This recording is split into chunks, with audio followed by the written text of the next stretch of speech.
E aí, galera? É bem provável que não exista no mundo uma pessoa que nunca tenha ouvido falar do Titanic. E não só por causa daquela grande tragédia. Na verdade, foi o filme do diretor James Cameron que acabou fazendo do Titanic o mais famoso navio naufragado de todos os tempos. Mas mais de um século se passou desde a colisão do navio com o iceberg. Então por que a lendária embarcação nunca foi trazida à superfície? Bem, vamos tentar descobrir.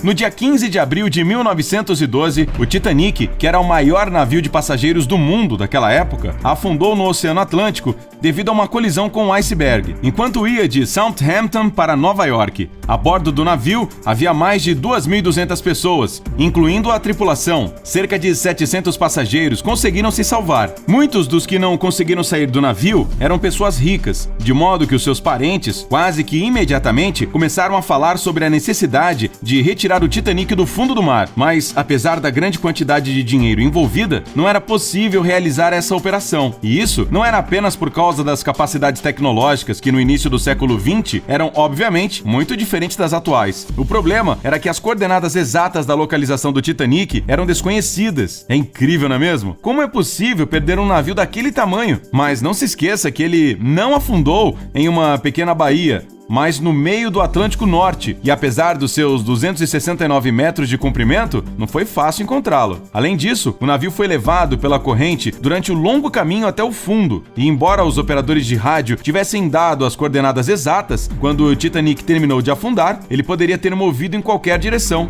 E não se esqueça também que o navio se partiu ao meio, o que dobrou a complexidade da investigação. Várias ideias foram sugeridas para recuperar o Titanic, caso ele fosse encontrado, como o uso de um submarino equipado com eletroímãs e o uso de ímãs instalados em pontões, que atraíam o casco do navio até a superfície. Mas no meio da discussão, aconteceu a Primeira e depois a Segunda Guerra Mundial, e a ideia de recuperar o Titanic foi temporariamente esquecida. Foi só em 1953 que as conversas sobre o navio afundado voltaram. Uma empresa britânica de construção de embarcações tentou mapear o fundo do oceano no local da suposta localização do Titanic, com a ajuda de ecos de explosões. Mas, novamente, a iniciativa não foi bem sucedida. Mas não vai achando aí que as pessoas queriam recuperar o enorme navio simplesmente por amor à história. Segundo os jornais, o Titanic estava transportando uma coleção de joias que valia cerca de 300 milhões de dólares. Além disso, no navio estavam os textos originais de Omar Khayyam e a múmia de uma antiga princesa egípcia. Isso sem falar que muitos dos passageiros levavam consigo suas joias pessoais a bordo. Era um verdadeiro tesouro submarino. Em 1966, o inglês Douglas Wally começou um projeto de 5 milhões de dólares para procurar o Titanic. Ele sugeria encontrar o transatlântico de algum jeito, colocá-lo em recipientes plásticos com água, passar uma corrente elétrica através deles e, assim,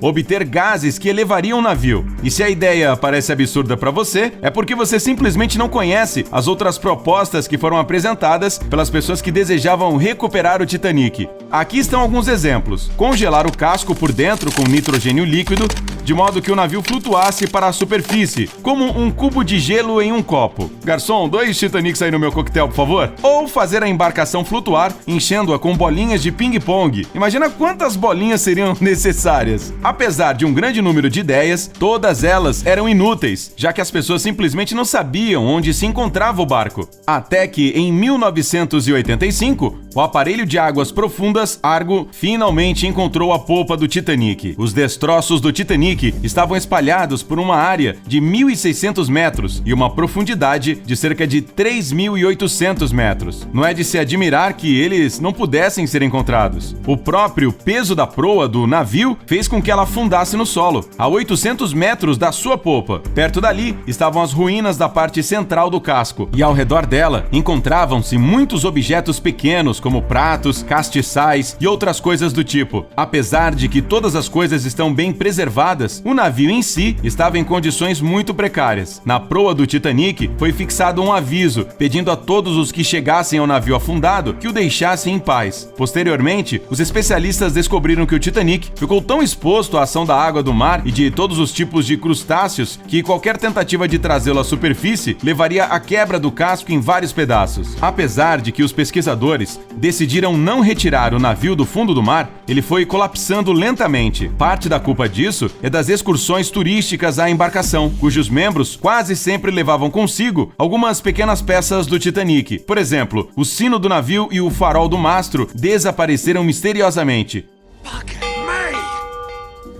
E duvidamos que eles tenham sido emprestados por caranguejos. Em 2004, um acordo internacional foi assinado para proteger o local do naufrágio do Titanic, bem como os seus destroços. Mais tarde, em 2012, o navio ficou sob a proteção da Unesco e retirá-lo da água se tornou algo definitivamente impossível. Agora, o Titanic é uma herança cultural subaquática e, portanto, deve permanecer debaixo d'água. É lógico. No entanto, mesmo que isso não acontecesse, é improvável que algum dia veríamos o Titanic na superfície. Os navios se degradam rapidamente com a ação da água e das bactérias que literalmente devoram o metal. De acordo com as previsões dos cientistas, os fragmentos de um navio podem ser destruídos em 20, 30 anos. Depois de um século no fundo do mar, o lendário Titanic já está irreconhecível.